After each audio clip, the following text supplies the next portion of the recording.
تو برازیل کے پاس تو پھر بھی میرے خیال میں ایک موقع تھا ہماری طرح، ہمارے پاس بہت سارے رینیویبل ریسورسز ہیں، لیکن پھر وہی بات ہے کہ ریسورسز کو ایفیشینٹلی اور ایکویٹیبلی یوٹیلائز کرنے کے لیے ایک پولیٹیکل ول کی ضرورت ہوتی ہے، مگر ہماری توجہ کہیں اور ہے، ہماری توجہ اس جانب ہے کہ ہم دا ایلیوزو مسلم امہ کے لیڈرز ہیں نیشنل سیکیورٹی کے پرسپیکٹو سے۔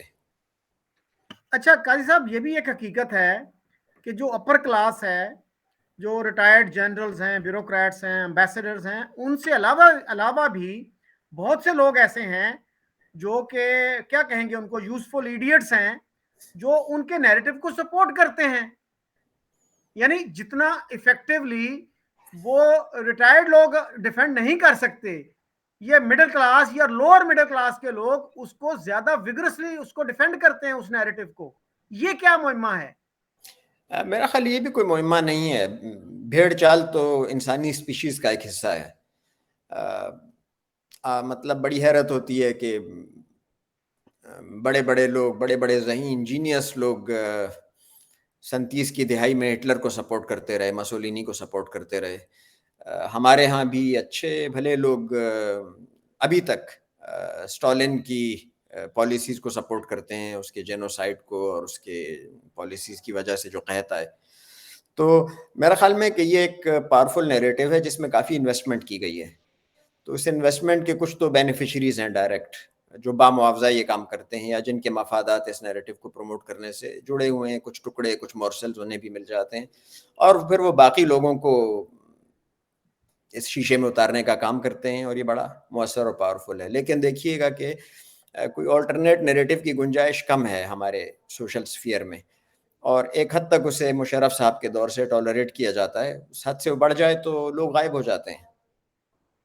خصوصاً میرے وطن میں تو غائب ہونا ایک معمولات زندگی کا حصہ ہے. ہر نوجوان جو گھر سے نکلتا ہے اس کے اہل خانہ ذہنی طور پہ تیار ہوتے ہیں کہ وہ واپس نہ آئے، کبھی نہ آئے، یا مہینوں بعد آئے. اچھا قاضی صاحب، یہ بتائیے گا کہ اس صورتحال سے نکلنے کا کیا ہے طریقہ؟ مثلا جنرل باجوہ نے، جو ریٹائرڈ آرمی چیف ہیں، انہوں نے کوئی 3.5-4 سال پہلے کچھ سینئر جرنلسٹوں کو یہ بتایا کہ میں نے اپنے ایک ادارے سے یہ ریسرچ کروائی ہے کہ انڈیا پاکستان ٹریڈ جو ہے وہ پاکستان کے لیے زیادہ یوزفل ہے، زیادہ فائدہ مند ہے، بینیفیشل ہے. لیکن اس کے بعد ہمیں پالیسی میں کوئی چینج نظر نہیں آیا. تو اگر ان کو احساس ہو بھی گیا تھا، اور he was a very powerful army chief and army is the most powerful institution, تو وہ بھی کوئی تبدیلی نہ لا سکے، کیا کہیں گے آپ اس کو؟ میں دوبارہ عرض کروں گا کہ مجھے پاکستان کوٹ ان کوٹ کو فائدہ جو ہے نا، یہ لفظ مجھے بڑا ایبسرڈ لگتا ہے. آپ دیکھیے کہ پاکستان میں کس کو فائدہ ہے ریجنل ٹریڈ بوسٹ کرنے سے؟ اور صرف انڈیا ہی نہیں، افغانستان سے بھی ہمارے تعلقات آپ دیکھ رہے ہیں کہ اتار چڑھاؤ، بلکہ اتار کا ہی شکار رہتے ہیں اکثر و بیشتر، چاہے کیسی بھی حکومت ہو وہاں پر. تو اور آگے سینٹرل ایشیا کا راستہ ہم نے بند کر رکھا ہے اپنے لیے. تو آپ نے فرمایا کہ پاکستان کو فائدہ ہے. پاکستان میں کس کو فائدہ ہے؟ اور کشیدگی برقرار رہنے کا پاکستان میں کس کو فائدہ ہے؟ وہ لوگ کہتے ہیں کہ جی ایک نہیں دو پاکستان، میں تو کہتا ہوں ایک نہیں کئی پاکستان. تو ان میں سے کچھ پاکستانوں کو کشیدگی برقرار رہنے کا نقصان ہے، اور کچھ کو کشیدگی برقرار رہنے کا فائدہ ہے. اور آپ نے فرمایا کہ باجوہ صاحب was a powerful army chief. دیکھیے وہ کوئی رستم پہلوان تو نہیں تھے، وہ تو اپنے ادارے کی اسٹرینتھ پر کھڑے تھے نا جی. تو ادارے کے اندر مجھے انسائٹ نہیں ہے کہ ادارے کے اندر مختلف لوگ جو باجوہ صاحب یا کسی بھی چیف کے دست و بازو ہوتے ہیں وہ کس طرح سوچتے ہیں. آیا وہ کوئی انالیسس بھی اس کا کرتے ہیں کہ اس کا میڈیم ٹو لانگر ٹرم کیا امپیکٹ پڑے گا ان کی اپنی ویل بینگ پر؟ اور ایک ایزی شارٹ کٹ تو دیکھا ہی ہے آپ نے کہ لوگ ریسورسز باہر منتقل کرتے ہیں اور ملک سے باہر چلے جاتے ہیں.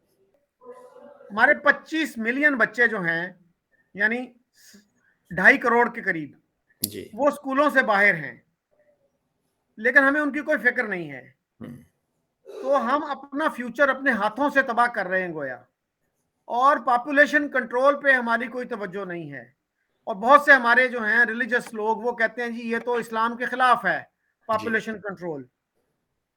مولانا مودودی نے پاپولیشن کنٹرول کے خلاف کتاب لکھی، جی لیکن آج میرا نہیں خیال جماعت اسلامی کے جو لیڈرز ہیں کسی کے بھی 10 یا 12 بچے ہوں. تو یہ کیا کنٹرڈکشنز ہیں ہماری. اچھا، پھر میں بار بار وہی عرض کرتا ہوں اور بار ہوں. بار جسارت کرتا ہوں آپ کی تصحیح کرنے کے. کس کے بچے باہر ہیں اسکولوں سے؟ ہوں. جس کے بچے اسکولوں سے باہر ہیں، آیا ان کا کوئی انفلوئنس ہے اس پالیسی کو تبدیل کرنے پر؟ تو جن کا انفلوئنس ہے ان کے بچے تو اسکول سے باہر نہیں ہیں، بلکہ ملک سے باہر ہیں، اچھے اچھے اسکولوں میں. ملک کے اندر بھی جو ہیں وہ ایکسکلوسیو اسکولوں میں ہیں. تو مجھے فکر جہاں کیوں ہو جہاں تیرا ہے، یا میرا پاکستان تیرا ہے یا میرا. اچھا، وہ جو آپ نے فرمایا کہ جی وہ ریلیجس لیڈرز، میرا یہ قوی گمان ہے کہ جو ریلیجس لیڈرز یا ریلیجس ملا لابی کے انفلوئنس کو بیان کیا جاتا ہے وہ کافی ایگزیجریٹڈ ہے اس ملک میں. میں آپ کو ایک حالیہ مثال دیتا ہوں. ابھی کوئی 3 سال پہلے تک آپ کو یاد ہوگا کہ پاکستان بھر میں یقیناً اور اسلام آباد میں تو ہم نے آپ نے خود دیکھا کہ جگہ جگہ روہنگیا مسلمانوں پر جاری برمی حکومت کے ظلم و ستم کے خلاف بینر لگے ہوتے تھے، ریلیز نکالی جاتی تھیں، چندے اکٹھے کیے جاتے تھے اور نالا و شیون جاری رہتا تھا. جی جی. آنے واحد میں ایک صبح میں اٹھا تو وہ سارے کا سارا شور و غوغا تھم چکا تھا. مجھے بڑی حیرت ہوئی. پھر کہیں سے افواہ آئی کہ جی برما پاکستان ساختہ JF-17 تھنڈر ہوائی جہاز خریدنے میں دلچسپی رکھتا ہے، اور سنا ہے کہ اس نے خریدے بھی ہیں. تو میں نہیں سمجھتا کہ یہ جو جوش و جذبہ آپ دیکھتے ہیں نا، یہ کوئی اسپونٹینیس انڈیجینس ہے.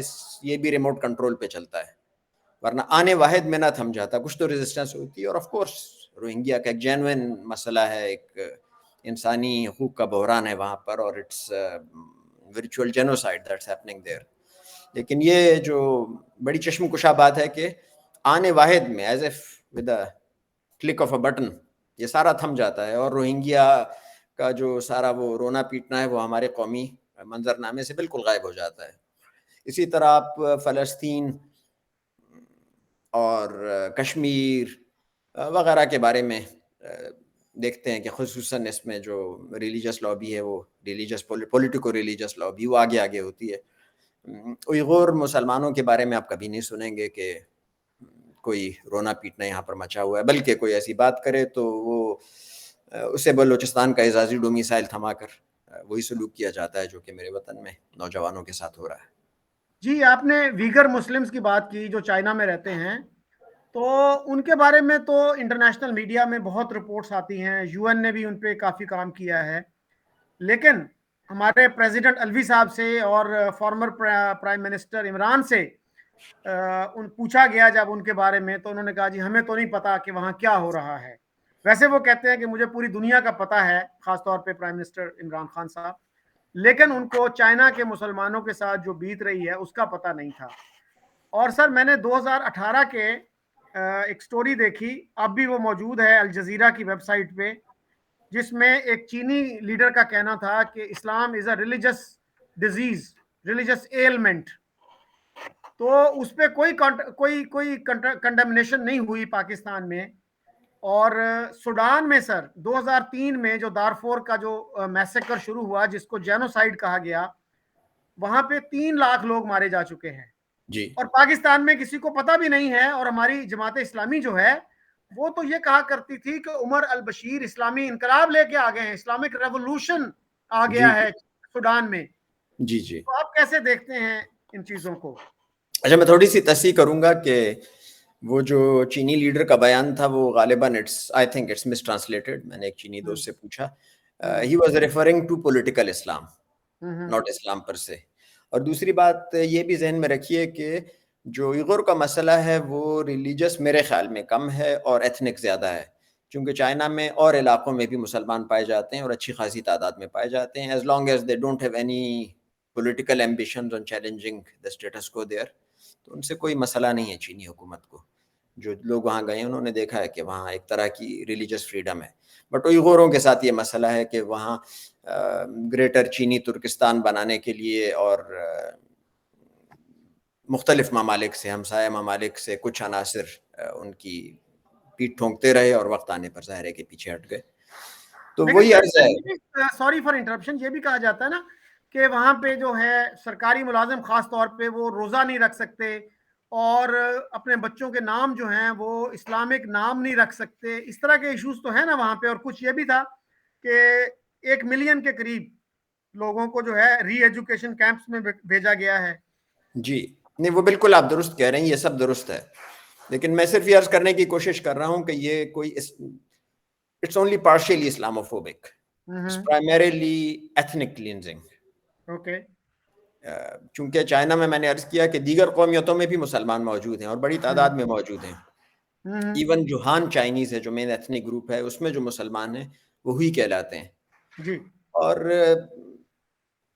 بات کہیں اور نکل جائے گی, ہم پاکستان کی بات کر رہے تھے, لیکن مختصراً چائنا میں قدیم رواج ہے, آج سے نہیں 1000 سال سے, کہ انہوں نے جو سو کالڈ اسلامک نام ہیں, عرب نام ہیں, انہوں نے سائونائز کر رکھا ہے. مثال کے طور پر جو حسین ہے وہاں ہو کہلاتے ہیں. ماں, وہاں ماں کا مطلب ہے محمد. آپ کو کسی کے نام سے پہلے ماں لکھا نظر آئے تو آپ سمجھ جائیے کہ مسلمان ہے 90% آف دا کیسز, اور وہ محمد کا شارٹ ہے. تو وہ انہیں ایک, اسے بھی آپ چھوڑیے, تاجکستان تو ایک تقریباً 100% مسلمان ملک ہے نا جی, تو وہاں پر حکومت کی جانب سے یہ انسٹرکشنز ہیں کہ بچوں کے نام تاجکی رکھیں. بچے کا نام فیروز رکھ سکتے ہیں, یاقوت رکھ سکتے ہیں, لیکن اگر آپ نے بچے کا نام عبد المقتدر رکھا تو حکومت آپ کو پکڑ سکتی ہے. جی. وہ ایک سائٹ موضوع ہے. میرے ایک دوست امریکہ میں رہتے ہیں, تو وہ کہنے لگے کہ ایک سعودی نے مجھ سے پوچھا کہ آپ کا نام کیا ہے, تو میں نے کہا میرا نام ناصر ہے. کہتا یہ ناصر یہ تو عربی نام ہے, تمہارا نام کیا ہے, اصل نام کیا ہے, صحیح. تو یعنی سعودی عرب کے لوگوں کے لیے بھی یہ مشکل ہوتا ہے. اب جیسے انڈونیشیا میں جی کافی ہندو رہتے ہیں, غالباً 15% کے قریب. 12 سے 15. ہاں, تو وہاں پہ مسلمانوں کے جو نام ہیں وہ ہمارے لیے بہت سے ایسے لوگ ہوں گے جو کہیں گے یہ تو ہندو نام ہے. جیسے وہاں کے صدر نے, پریزیڈنٹ نے ایک دفعہ کہا کہ میرے پوتے کا نام نریندر ہے. جی. میرے ایک دوست بتا رہے تھے کہ وہ امریکہ میں کورس کر رہے تھے, تو ان کا ایک کلاس میٹ جو تھا وہ انڈونیشین تھا اور اس کا نام وشنو تھا. جی جی. سو اس طرح کی جو چیزیں ہیں وہ ہمارے لیے بہت حیرانی کا باعث بنتی ہیں. اچھا قاضی صاحب, ایک اور مسئلہ جو ہمارے ہاں ہے کہ ہم کہتے ہیں کہ پاکستان اسلام کا قلعہ ہے, اٹ از اے سٹیڈل آف اسلام, اور آئرونیکلی بلیسفمی کے جو کیسز ہیں وہ بھی پاکستان ہی میں سب سے زیادہ ہوتے ہیں. جی جی. تو why don't we see this contradiction? I think we absolutely see it. The problem is کہ ہم اس کو دیکھیے, سینگ اور کوگنیسنس میں فرق ہے نا. تو جو بلاسفیمی کا لا ہے, آپ کو علم ہے کہ وہ ایک مخصوص حالات کی پیداوار ہے, اور اس کا بنیادی مقصد نیشنل سیکیورٹی کے نیریٹو کو ایک ریلیجس ملیٹنسی کی بیساکھی فراہم کرنا تھا. اور اس کے زیر اثر یہ قانون بنایا گیا, جو کہ دنیا کے کسی ملک میں اس کی نظیر ملنا مشکل ہے. تو میرا خیال میں میری سوئی وہیں اٹکی ہوئی ہے کہ this is about the way we define our country. If it's a national security state, it will keep on needing eye-catching, populistic, militaristic slogans or issues to survive. اور یہ واحد مثال نہیں ہے. 37 کی دہائی کے یورپ میں جو رائٹ ونگ موومنٹس چڑھی, انہوں نے بھی اسی قسم کے ایبسٹریکٹ ایشوز نکالے اور عوام کو ان کے پیچھے لگایا, اور اس کا انجام بھی آپ کے سامنے ہے. اچھا, ہمارے ہاں بہت سارے لوگ ہیں جو انڈیا کو کرٹیسائز کرتے ہیں کہ انڈیا جو ہے وہ سیکولرزم کے راستے سے ہٹ گیا ہے. جی. اور یہاں پہ وہ کبھی نہیں کہتے کہ سیکولرزم ہونا چاہیے. یہاں پہ ہمارے آئین میں یہ لکھا گیا ہے کہ پریزیڈنٹ اور پرائم منسٹر کے لیے ضروری ہے کہ وہ مسلمان ہوں. جی. یعنی ڈسکوالیفائی کر دیا. ایک طرف ہمارا جو کانسٹیٹیوشن ہے, آئین ہے, وہ کہتا ہے کہ سب سٹیزنز برابر ہیں. جی. اور ساتھ ہی وہ یہ بھی کہتا ہے کہ پریزیڈنٹ اور پرائم منسٹر جو ہیں وہ صرف مسلمان ہی ہو سکتے ہیں. جی. تو جب لوگوں سے یہ کہا جائے کہ یار یہ کنٹراڈکشن ہے, تو وہ they refuse to see this contradiction. وہ کہتے ہیں نہیں, ہم تو اسلامک ملک ہیں. تو بھائی کیا اسلامک ملک میں یہ ڈسکریمنیشن ضروری ہے؟ ایک میرا بندہ جو جس کی فیملی صدیوں سے یہاں رہ رہی ہے and he is not a مسلم, تو آپ نے ایک نیا ملک بنا لیا اور راتوں رات آپ اس کو کہتے ہیں کہ بھائی آج سے تم جو ہے وہ دوسرے درجے کے شہری ہو کیونکہ نیا ملک بن گیا ہے. یا تو ایک شخص دوسرے ملک سے کہیں آتا ہے, آپ آتے ہی اس کو بتا دیتے ہیں کہ بھائی یہاں پہ آپ نے اگر رہنا ہے تو یہ شرائط ہوں گی. ایک شخص جو آلریڈی وہاں رہ رہا ہے اس کو آپ کیسے دوسرے درجے کا سٹیزن بنا سکتے ہیں؟ اور ہمارے ہاں سر ابھی ہنا ربانی کھر صاحبہ نے بھی اس کی بات کی کہ جی انڈیا میں ایک نیا سٹیزن شپ لا لایا گیا جس سے ثابت ہوتا ہے کہ وہ فاشسٹ ہیں اور وہ ریلیجس بگٹس ہیں. اب اس لا کو بھی بہت سارے لوگوں نے بغیر پڑھے اس پہ تبصرہ کیا. اس جی میں یہ کہا گیا تھا کہ 2014 تک جو بھی ہندو سکھ کرسچنز انڈیا آ گئے ہیں ان کو فاسٹ ٹریک سٹیزن شپ دی جائے گی. اور اس پہ بہت سارے انڈیا کے مسلمانوں نے بھی احتجاج کیا. شاہین باغ میں انہوں نے سڑکیں بند کر دی وہاں جا کے, اور اس کا نتیجہ پھر یہ ہوا کہ وہاں پہ فسادات ہو گئے. جی جی تو انڈیا کے مسلمانوں کو اس سے کیا تکلیف ہے؟ اور جو لوگ دو قومی نظریے کے حامی ہیں وہ کس منہ سے اس قانون کو کرٹیسائز کر سکتے ہیں؟ کیا وہ یہ چاہتے ہیں کہ انڈیا جو ہے مسلمانوں کے لیے, پاکستانی مسلمانوں کے لیے یا بنگلہ دیش میں رہنے والے مسلمانوں کے لیے بھی اپنے دروازے کھول دے؟ جبکہ آپ نے خود کہا 1947 میں 46 میں کہ ہم علیحدہ قوم ہیں, ہم اتنے ڈفرنٹ ہیں ہندوؤں سے, ہم ان کے ساتھ رہ نہیں سکتے. اور ایون انڈیا میں رہنے والے مسلمان جو تھے ان کی بھی اوور ویلمنگ جو میجورٹی تھی انہوں نے اس کو سپورٹ کیا, بھلے ان کا ووٹ کا حق لمیٹڈ تھا, 10% لوگوں کو ووٹ کا حق تھا, لیکن ہم یہ نہیں کہہ سکتے کہ باقی سارے جو 90% تھے وہ ٹو نیشن تھیوری کے خلاف تھے. آج درست. بھی ہمارے ہسٹورینز, ہمارے اسکالرز بڑے فخر سے کہتے ہیں, ڈاکٹر صفدر محمود خاص طور پہ انہوں نے کئی دفعہ لکھا کہ انڈیا کے مسلمان جو تھے یو پی کے, دلی کے, انہوں نے بہت انتھوزیاسٹکلی ٹو نیشن تھیوری کو, پارٹیشن کی ڈیمانڈ کو سپورٹ کیا. ایسا ہی ہے. تو آپ کیا کہیں گے ان چیزوں کے بارے میں؟ اچھا, میرا خیال ہے کہ it's a matter of being to stick in a particular historical milieu. 1940s 46 میں میں نے کافی کنٹمپریری لوگوں کی تحریریں, آپ بیتیاں وغیرہ پڑھی ہیں, خصوصاً بھارت میں رہ جانے والے مسلمانوں کی. کسی کو یقین نہیں تھا کہ وہ واقعی پاکستان بننے جا رہا ہے. ان کا خیال تھا کہ ایک بارگیننگ پوائنٹ ہے اور کوئی سمجھوتا ہو جائے گا, خصوصاً جو مسلم مائنورٹی پروونسز تھے. پھر انہیں عجیب و غریب قسم کے خواب دکھائے گئے کہ ہم ایک کوریڈور بنائیں گے ایسٹ سے ویسٹ پاکستان تک, جس میں علی گڑھ بھی شامل ہوگا, جس میں دلی بھی شامل ہوگا, اور یہ سب باتیں ریکارڈ پر ہیں. لیکن جو پہلی کنٹراڈکشن آتی ہے کہ جب 7 اگست کو قائد اعظم نے بھارت کو الوداع کہا اور پاکستان تشریف لانے لگے, تو ایئرپورٹ پہ انہوں نے خطاب کرتے ہوئے بھارت میں رہ جانے والے مسلمانوں کو وہاں کے وفادار شہری بن کر رہنے کی تلقین کی.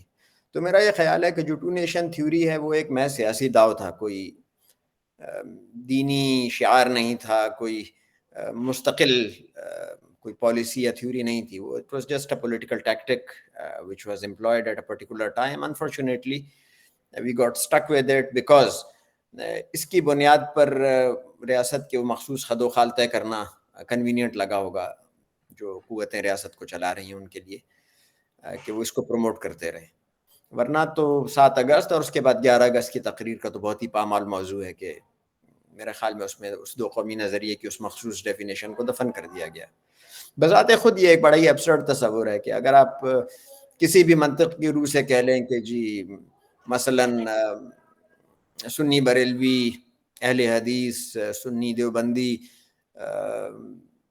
نور بخشی, اثنا عشری, اسماعیلی, اور اس وقت تک لاہوری اور قادیانی گروپ دونوں احمدی کسی بھی منطق کی روح سے ایک قوم کا حصہ ہیں, تو دوسری قوم میں آپ کس طرح ایک جھاڑو پھیر کر پارسیوں اور جینوں اور ہندوؤں اور جن کے اندر مختلف جاتیاں ہیں اور عیسائیوں اور ان سب کو شامل کر سکتے ہیں. تو وہ I don't think it was very seriously considered as a real political philosophy. It was just a timely tactic for strengthening one's bargaining position.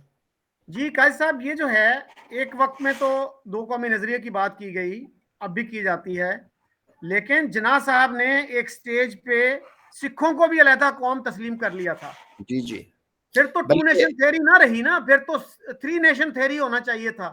نہیں جی, مزید میں عرض کروں گا کہ ایک سٹیج پر انہوں نے سہروردی صاحب کو انکریج کیا کہ وہ بھارت اور پاکستان سے الگ بنگال نام کا ایک ملک بنائیں, جی اور اسی طرح انہوں نے آرگیو کیا کہ جو پنجاب ہے وہ پورے کا پورا پاکستان کو ملے, but that was too late. تو یہ پولیٹیکل ٹیکٹکس تھے میرے خیال میں, اور ٹیکٹکس کو تھیوری یا آئیڈیالوجی کا درجہ دینا میرے خیال میں کافی احمقانہ کام ہے. جی, جون 47 میں, مئی میں غالباً مئی میں انہوں نے ماؤنٹ بیٹن سے یہ کہا کہ ایک پنجابی پہلے پنجابی ہوتا ہے, اس کے بعد ہندو یا مسلمان یا سکھ ہوتا ہے. اسی طرح ایک بنگالی پہلے بنگالی ہے, اس کے بعد وہ ہندو یا مسلمان ہے. I تو اس can't agree لیے more. I can't us agree more personally. جی اس کے ساتھ ہی انہوں نے یہ بھی کہا کہ ان دونوں صوبوں کو آپ پاکستان کے حوالے کر دیں, ان کو ڈیوائیڈ نہ کریں. جی جی تو اس پہ ماؤنٹ بیٹن نے کہا کہ جناح صاحب آپ نے تو مجھے انڈیا کو یونائٹ رکھنے کا ایک بڑا اچھا آرگیومنٹ دے دیا ہے. جی جی ایک انڈین بھی پہلے انڈین ہوتا ہے, اس کے بعد ہندو یا مسلمان ہوتا ہے. تو he undermined his own case actually on the 2 nation theory. اور 1941 میں قاضی صاحب انہوں نے یو پی ہی میں ایک جگہ پہ کہا کہ میں 6 کروڑ مسلمانوں کو بچانے کے لیے 2 کروڑ مسلمانوں کو قربان کرنے کے لیے تیار ہوں. جی جی تو کیا میں نے اس کے بعد بھی یو پی کے مسلمانوں کو سمجھ نہیں آئی تھی کہ what is in store for them? اچھا, جو ایکسٹرا آرڈینریلی پاپولر ماس ڈیلیوژنز ہوتے ہیں ان کی پاور کو میرا خیال ہے انڈر اسٹیمیٹ نہیں کرنا چاہیے. اور ہم لوگ جوشیلے لوگ واقع ہوئے ہیں, اور ہم ایک ٹرائبل مائنڈ سیٹ سے ابھی تک نہیں نکلے. شریعت مسلمانوں کی بالخصوص جو لوگ پاکستان میں رہتے ہیں ان کی, تو انہیں ایسی چیزوں پر ابھارنا اور قربانی کے جذبے پر مائل کر دینا کوئی مشکل کام نہیں ہے. وہ آپ کو شاید یاد ہوگا سانحہ کلر سیدہ اور وہ ہاکس بے کا سانحہ. وہ ایک بچی کو خواب آیا کہ جی کربلا پہنچو, اور اس نے بچوں کو اور بوڑھوں کو صندوقوں میں بند کر کے ہاکس بے پہ سمندر برد کر دیا, اور وہ ڈوب کے مر گئے اور سلسلہ ہوا. تو مجھے چندان حیرت نہیں ہے کہ لوگوں کا خون گرما گیا, اور مجھے حیرت نہیں ہوگی کہ اگر ان 2 کروڑ میں سے کم از کم آدھے بھی واقعی باقی 6 کروڑ کے لیے سر کٹوانے کو سخت تیار نہ ہو گئے ہوں. وہ تو بعد میں ہوش آتی ہے تو اندازہ ہوتا ہے کہ کیا ہو رہا ہے. جی, غلام کبریہ صاحب نے ایک کتاب لکھی ہے, اس کا عنوان کچھ ایسے ہے کہ تقسیم ہند کے وقت مسلمانوں کا ذہنی رویہ. جی تو انہوں نے ایک مثال دی ہے کہ میرٹھ میں ایک الیکشن ریلی ہو رہی تھی, تو اس میں ایک مسلمان جس کا تعلق کانگریس سے تھا, وہ یہ تقریر کر رہا تھا کہ بھئی آپ مسلم لیگ کے جھانسے میں نہ آئیں, اور مسلم لیگ کے پاس کوئی اکنامک پروگرام نہیں ہے. کانگریس اگر برسر اقتدار آ گئی تو آپ سب غریب لوگوں کا فائدہ ہوگا, بڑی بڑی ذمہ داریاں ختم ہو جائیں گی, آپ کو زمین ملے گی, آپ خوشحال ہو جائیں گے. تو اس پہ وہ لکھتے ہیں کہ آڈینس میں ایک غریب آدمی تھا جس کے پھٹے پرانے کپڑے تھے. وہ غصے میں اسٹیج پر آیا اور اس اسپیکر پر, اس مقرر پر تھوک دیا کہ ہمیں اسلام چاہیے, ہمیں خوشحالی نہیں چاہیے. یہ فالس ڈائکوٹومی کریٹ کرنا بڑا آسان ہوتا ہے جی, ایز اف اسلام اور خوشحالی کوئی آپس میں اپوزٹ چیزیں ہیں. لیکن پھر وہی میں نے عرض کیا کہ لوگوں کو جذباتی کر کے اپنے مقاصد کے لیے استعمال کرنا کوئی مشکل کام نہیں, بلکہ right now while we are talking this is happening in this country right away. Abstract absurd قسم کے نعروں پر بہت سارے نوجوان جو ہیں وہ جوش میں آ جاتے ہیں, حالانکہ اس کے پیچھے دیکھا جائے تو کچھ بھی نہیں ہے. اٹس لائک وہ کیا کہتے ہیں پوتمکن سٹی, جیسا کہ رشیا میں سوویت یونین میں بنائے جاتے تھے, جس کا صرف فساد ہوتا تھا, پیچھے کچھ نہیں ہوتا تھا. ہم نے سر بلاسفیمی کی بات کی. انڈیا کے ایک اسکالر تھے مولانا وحید الدین خان, جی انہوں نے بلاسفیمی پر ڈسینٹنگ پرسپیکٹو سے کتاب لکھی, اور 98 میں وہ کتاب پبلش ہوئی تو اس پہ فوراً بین لگ گیا تھا جی پاکستان میں. جی بالکل. اور ان کے خلاف ایک کتاب لکھی گئی جس میں کہا گیا, اس کا عنوان یہ تھا مولانا وحید الدین خان اسلام دشمن شخصیت. جی اور اس کے جو تھے کمپائلر جو تھے وہ تھے محمد متین خالد. جی جی جس میں ان کو ایسی کوئی گالی, شاید ایسی گالی ہو جو ان کو نہیں دی گئی, ان کو کہا گیا کہ یہ غدار اسلام ہے, یہ فتنہ وحید الدین قادیانی سوچ کا تسلسل ہے, یہ کہا گیا. ایک صاحب نے کہا کہ یہ لارنس آف عریبیا ہیں, ایک صاحب نے کہا کہ ان کا چہرہ چنگیز سے تاریک تر ہے، دین ملا فی سبیل اللہ فساد کی اعلیٰ مثال ہیں، بکاؤ مال ہیں، خود غرض ہیں، شکم پروری نے انہیں عالمی کفر کا متحرک کارندہ بنا دیا ہے، مسلم امہ کو ناقابل تلافی نقصان پہنچایا ہے۔ تو اس لفاظی کو کیسے دیکھتے ہیں آپ؟ یہ میرا خیال میں میرے اسی گمان کا تسلسل ہے جو میں نے پہلے عرض کیا۔ آپ دیکھیے کہ کم پڑھے لکھے آدمی یا سائنس سے زیادہ ٹیکنالوجی سے تعلق رکھنے والے آدمی کے سامنے آپ یہ الفاظ دہرائیں تو یقیناً اشتعال میں آ جائے گا، وہ مرنے مارنے کو تیار ہو جائے گا۔ تو متین خالد صاحب تو بڑی دلچسپ آدمی ہیں، اور جیسا کہ میں نے شروع میں عرض کیا تھا کہ کچھ لوگ اس کے بینیفیشریز میں سے ہیں، مائنریز سے ہی، تو میرا گمان ہے، بدگمانی ہے، کہ متین خالد صاحب بھی انہی میں شامل ہیں۔ قاضی صاحب any final thoughts before we conclude؟ دیکھیے مطلب میں